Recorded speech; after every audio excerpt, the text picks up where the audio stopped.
Well, it's not like Olsen cares about him, so. Oh well.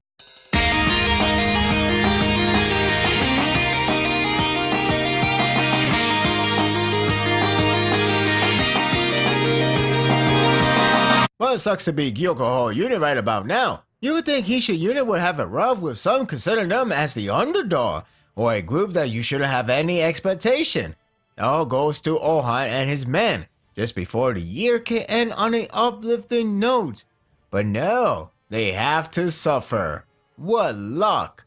This was a riveting chapter with a horrifying cliffhanger. The last chapter left on an eerie note that would likely lead to the downfall of Yokohama Unit. While the chapter doesn't show the exact moment of Ohan's defeat, it does highlight the seed planning for it. With the plan now confirmed to target at them, it's only a matter of how and when. It begins with Chogayu and his men marching towards the right wing, where Gyokoho Unit is nearby.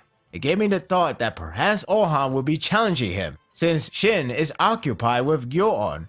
I thought wrong. Banyo insists to go after Chogayu to slow down his movement. Ohan doesn't look pleased about sending him to one of the elite generals of Zhao.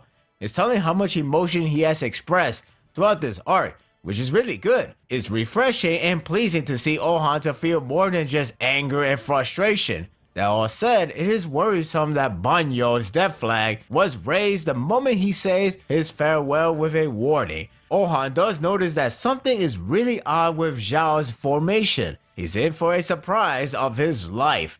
The narrator didn't specify how bad Ohan's defeat will be, so Hara is playing the game with our emotions well.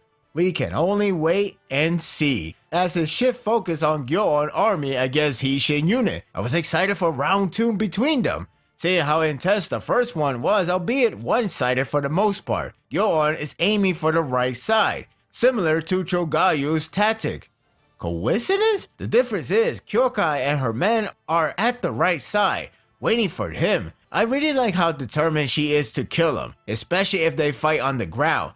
It's a guaranteed win. She was all ready for a battle until an army decided to insert a quarter to join in. Gakue army, or what's left of them, comes out of nowhere, for they will be the one to go against Kyokai army.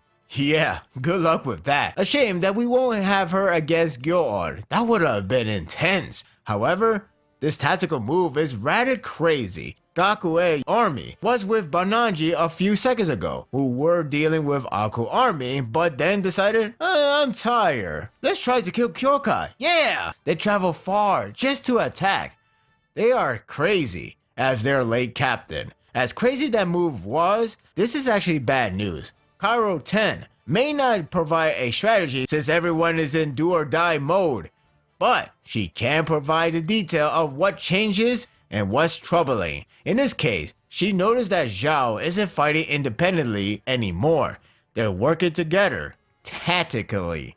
Isn't that ironic? Gakue army charges head on like there is no tomorrow, and Kyoka just worked accordingly with her army version of Goriki. Despite the situation, her army can't handle them easily. In other words, Gakue army is full of jobbers sent to die, just like their captain. That is one hell of a Goriki though. From far distance, you can see men flying like they bounce off of a springboard. Either Kyokai's formation is incredibly strong, or Gakue's army's ragdoll physics is loose. I'll say a mix of both.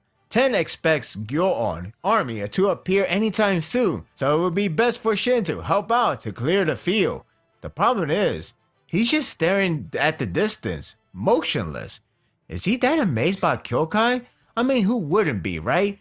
But seriously, he's confused on what's going on. For an instinctual user, that's very troubling. It makes sense why Hara had Shin go against Gyoon before. He understands how his army works, yet nothing speaks the same volume with the current sight. That will only mean Gyoon isn't targeting Kyokai, let alone Shin. By that point, I was growing fear for the likely scenario approach. It confirms it when Hoba noticed the area. Gyoon has disappeared, and you thought Ribiko is the only one to pull off the disappearing act. But seriously, this becomes unnerving While Gakuen army distracted Hishin unit, Bananji army distracted Ako army for Gyoon army to sneak away. Oh shit, the flashback finally explains the missing piece. It's not the detailed plan that I was waiting for, it's the reason for Ohan to be targeted first. There are actually two reasons. One is Gyokuho unit is 3,000 men shorter than Hishin unit, which means the former is likely to push harder with lower counted men. Someone in the comment section mentioned this, so that user deserves kudos. Good work. The other reason is the compatibility. Gyoon and Shin are both instinctual type, so they can read each other's movements. Ohan, however, cannot. Therefore, the best or worst matchup for him is Gyoon. How I didn't think of this? I guess I was blinded by the hype of Shin versus Gyoon round 2. It's going to be epic when the time comes. But unfortunately, Zhao has another plan in mind. In hindsight, it was a bad idea for that fight to happen now that Rebiko knows Shin's capability. Granted, it would have been bad if Shin didn't interfere the first time around. But one unforeseen move opens a new path. It is what it is, but damn, Ohan is about to get screwed big time. Gyokuho unit takes notice of the left side, watching Gyoon army approaching. They believe they're going to deal with Gakuen army leftovers. Talk about underestimating your enemy. That's like mistaking a normal boar enemy with a secret boss. The power gap is massive. The infantry form up waiting to block. If only. The narrator makes a convincing argument on why Ohan couldn't predict the attack as well as sadly mistaking them as normal army.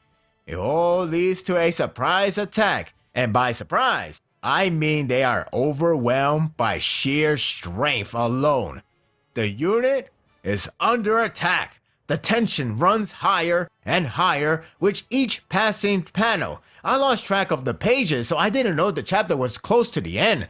Ohan's surprise reaction is concerning. Rarely we see him reacted this way. It doesn't help when his mind is flowed with negative thoughts. This could be a sign of panic. Kanjo steps in to stop the cavalry. His death flag is raised, though perhaps not as high as Banyo's. In the midst of the battle, there are a few dozen cavalry men moving in what could be described as an arc. Translation: one carnage began, another one soon to emerge. The suspense was getting crazier and crazier. Gyokuho unit is being overwhelmed, but it keeps getting worse. It took them a long time to realize what was happening, giving the enemy a good amount of distance to attack with ease. Just when the unit form up a defense wall, they are easily wiped out. What the hell? You see, they are not dealing with an ordinary Ryu troops. They are dealing with the 10 spears, the 10 best. Okay, Gyoon isn't playing anymore. He is dead serious now. This guy is going for the kill. To top it all, the chapter ends with the pathway to Ohan, and the one to take it is Gyoon. Oh god. This was a riveting yet frightening chapter. The action was tense, but not as tense as the tactical move in progress. The next chapter will be the last chapter before the break, and horror knows it with the timing of execution. The narrator is doing a hell of a job to raise the tension and input believable comments on the situation that got me feeling chills. The only question left now is how it will play off. Will it end on a tragic note? Will it end with an intense cliffhanger? I don't know. But next year is looking very promising for this series. It's up to Ohan to see that future. And that will do it for the review. I hope you enjoyed this one. There is a small possibility that we may end up getting one more chapter if we get very lucky. What do you think of this chapter? What do you expect for the next chapter? Share your thoughts in the comment section. If you like this and want more of this, subscribe to my channel and my world will be yours to stay. Until next time, take care.